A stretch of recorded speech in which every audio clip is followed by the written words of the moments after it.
يا خويا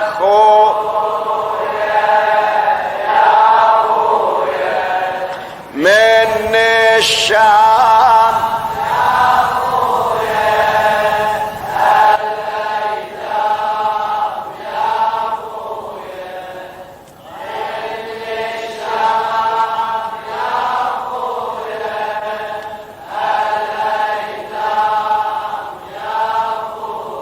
ردت. أريدك تتصور الحالة، دمعتك تكسر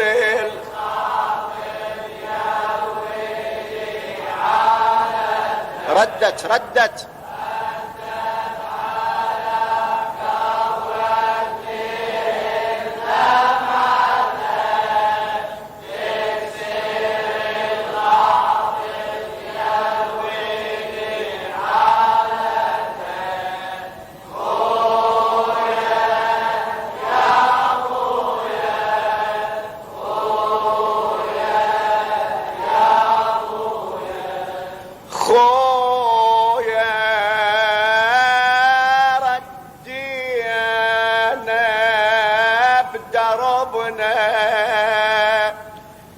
وعلى المفرق من وصلنا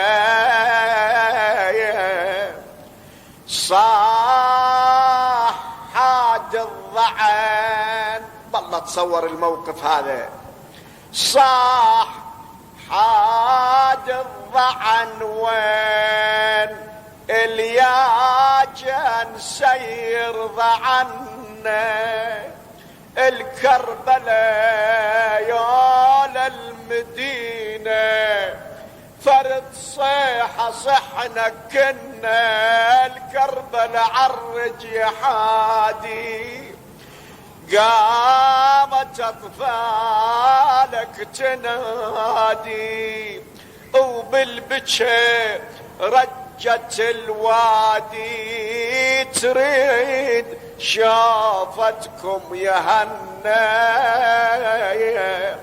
أطفالك